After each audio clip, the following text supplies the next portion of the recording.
पश्चिम बंगाल की तरह यूपी में भी हिंदू गोलबंद हो गए तो यकीन मानिए विपक्ष की उम्मीदों का डब्बा गोल हो सकता है। अब आगे क्या होगा, अखिलेश यादव इस ज्ञान की काट के तर्ज पर क्या लेकर आते हैं या फिर पीडीएफ फॉर्मूले पर ही वो आगे बढ़ेंगे। हर एक खबर जानकारी उत्तर प्रदेश की सियासत से जुड़ी हुई सबसे पहले हम जनहित पे आप तक पहुंचाते रहेंगे। आगे बढ़ते हुए यूपी से लेकर चलते हैं आपको कर्नाटक की सियासत की ओर। कर्नाटक की मुख्यमंत्री कथा का प्रथम अध्याय तो कल बेंगलुरु में पूर्ण हो गया। आखिरकार सिद्धारमैया ने मुख्यमंत्री पद से इस्तीफा दे दिया। औपचारिक ऐलान अभी हुआ नहीं, लेकिन डीके शिवकुमार अब कर्नाटक की कमान संभालेंगे, यानी वही बनेंगे मुख्यमंत्री। कर्नाटक के राज्यपाल थावरचंद गहलोत ने आज सिद्धारमैया का इस्तीफा मंजूर कर लिया। कल कांग्रेस विधायक दल की बैठक हो सकती है। सूत्र बता रहे हैं बैठक में सिद्धारमैया डीके शिवकुमार के नाम का प्रस्ताव रखेंगी। कल बेंगलुरु में सब कुछ गुडी गुडी नोट पर हुआ। स्मूथ ट्रांजिशन की जो पटकथा हाईकमान ने तैयार की थी, तस्वीरों में सब कुछ बिल्कुल हूबहू वैसा ही नजर आया। सिद्धारमैया के इस्तीफे के ऐलान के बाद डीके शिवकुमार ने उनके पैर छुए, शुक्रिया अदा किया। सिद्धारमैया ने भी उन्हें गले लगा लिया, उनकी पीठ थपथपाई। सिद्धारमैया के इस जेस्चर के कई मायने भी निकाले जा रहे हैं।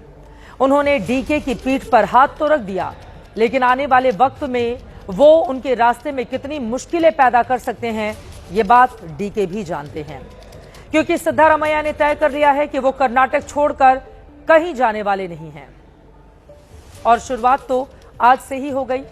सिद्धारमैया दिल्ली पहुंच गए और उनके पीछे पीछे डीके शिवकुमार भी। कर्नाटक कथा का दूसरा अध्याय इस वक्त दिल्ली में लिखा जा रहा है। लेकिन गौर करने वाली बात तो यह है कि सिद्धारमैया और डीके शिवकुमार दोनों ने आज कांग्रेस की सीनियर लीडरशिप से अलग अलग मुलाकात की।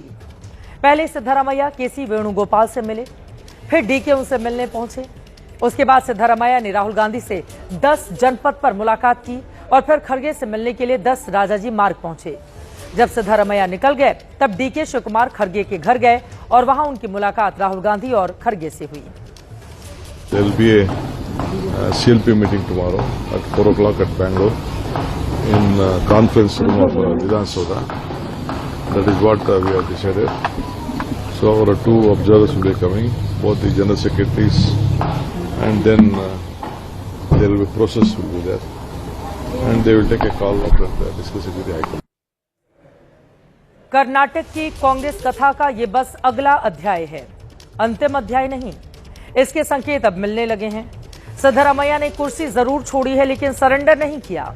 मुख्यमंत्री भले ही डीके शिवकुमार बनेंगे, लेकिन कैबिनेट में बोलबाला सिद्धारमैया का ही दिखने वाला है। सूत्रों से बड़ी जानकारी मिली है कि सिद्धारमैया ने अपने समर्थक विधायकों की लिस्ट हाईकमान को दी है, जिन्हें वो मंत्री बनवाना चाहते हैं। अपने गुट के ज्यादा प्रतिनिधित्व की मांग कर रहे हैं। सिद्धारमैया चाहते हैं कि उनके बेटे यतीन्द्र को नई कैबिनेट में बड़ी जिम्मेदारी दी जाए।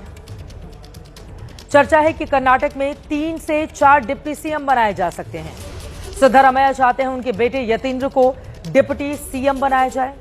उन्होंने जी परमेश्वर, केजे जॉर्ज, एमबी पाटिल और ईश्वर खंदारे का नाम भी आगे बढ़ा दिया है।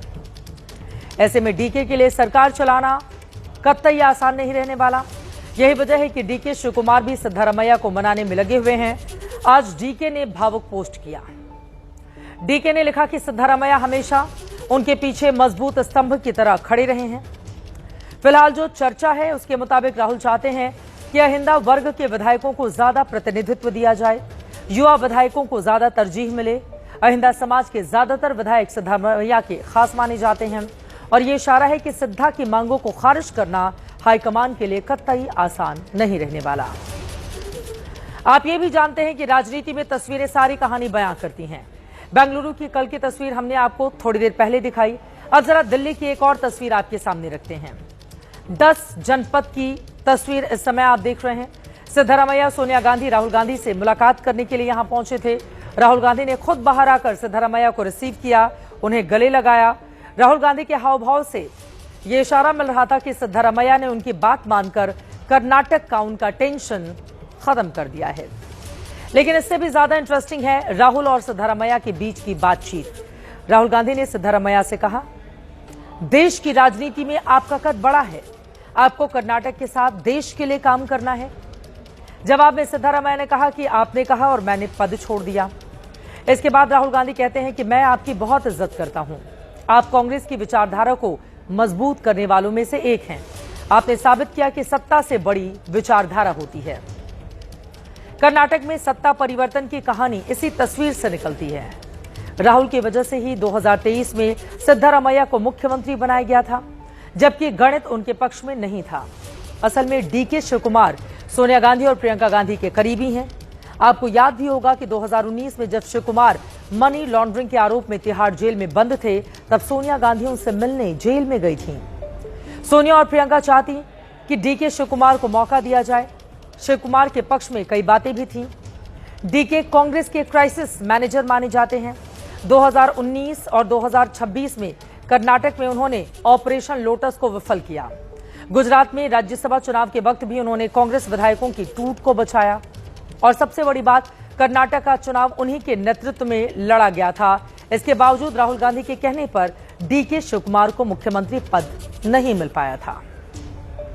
यही वजह है कि जब सिद्धारमैया से पद छोड़ने की बात होती थी, वो कहते अगर राहुल गांधी कहेंगे तो इस्तीफा दे देंगे। आखिरकार 26 मई को राहुल ने सिद्धारमैया से पद छोड़ने के लिए कहा। सूत्र बताते हैं कि राहुल के इस ऑर्डर से सिद्धारमैया काफी देर तक सदमे में थे। अब इस फैसले के पीछे की कहानी भी बेहद दिलचस्प है।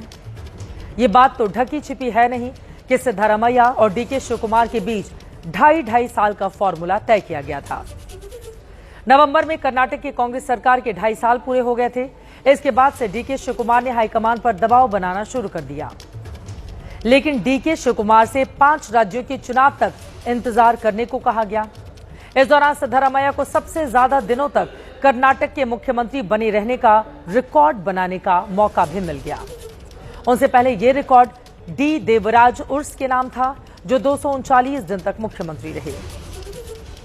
इस साल जनवरी में सिद्धारमैया ने यह रिकॉर्ड तोड़ दिया। इस पूरे घटनाक्रम में जो बात सिद्धारमैया के पक्ष में नहीं गई, वो थी उनकी उम्र और चुनाव न लड़ने का उनका ऐलान। राहुल गांधी दक्षिण में नए चेहरों को प्रमोट कर रहे हैं, नया समीकरण बना रहे हैं, और यही वजह है कि राजस्थान और छत्तीसगढ़ की गलती दोहराने के बजाय उन्होंने सिद्धारमैया से कुर्सी छोड़ने के लिए कह दिया।